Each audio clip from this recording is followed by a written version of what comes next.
On est malheureusement à Brest, en remontant vers Étretat, vers la bouée de dégagement. On a touché le fond. Dans le contexte, on est arrivé bord à bord avec Maître Coq et Arkea, dans un scénario assez proche de la côte, avec pas mal de courant. Et donc sur la ley line, en poussant un petit peu pour ajuster la bouée au vent, on est venu taper, impacter le fond. Voilà, donc dans une zone en cartographie qui était a priori navigable, avec une marge probablement trop faible, mais voilà, donc aujourd'hui on se retrouve à avoir un bateau un peu endommagé. Quand on a vu que la quille ou l'accroche de la quille dans le bateau était endommagée, on s'est dit bon, quelles sont maintenant les perspectives? Il faudra sans doute s'arrêter. Où est-ce qu'on peut s'arrêter pour que ce soit à la fois sécure pour le bateau, pour nous, pour l'équipage, et aussi que ce soit un endroit où on puisse réparer assez facilement, sachant que l'endroit où on peut réparer le plus facilement, c'est quand même à Lorient, le port d'attache du bateau.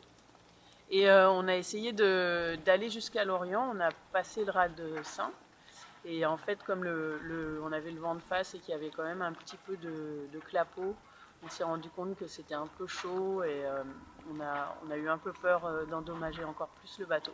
Donc on a décidé de se rabattre sur Brest, où on a fait juste une escale pour faire une toute petite réparation de fortune, pour faire un constat des dégâts avec l'équipe technique et surtout pour attendre que le vent tourne pour qu'on puisse enfin aller sur l'Orient et là envisager la vraie réparation. Il faut démonter la quille, il faut démonter le mât, il faut rentrer le bateau dans un chantier. Donc quelque part on retourne un peu quelques mois en arrière, c'est assez dur à avaler pour moi, mais ce sera plus court là c'est sûr. Par expérience, ça fait partie de la carrière d'un sportif en voile. À des moments durs, il faut être capable d'en vivre dans ce sport-là, sinon il ne faut pas pratiquer. Et c'est vrai que pour moi c'est extrêmement important de repartir dans le contexte de qualification et de sélection pour le Vendée Globe qui va partir dans un an. C'est très très important pour nous ce qui va se passer dans les jours à venir. Oui, on peut envisager de faire un chantier éclair de cette ampleur-là et repartir sur la course. Oui, c'est encore envisageable, mais on ne maîtrise pas tout. Donc, et on va assumer évidemment ce qui s'est passé pour nous. Donc on va faire avec ce qui va se présenter. C'est dur pour tous les deux, c'est dur pour MACSF, pour toute l'équipe qui a énormément travaillé.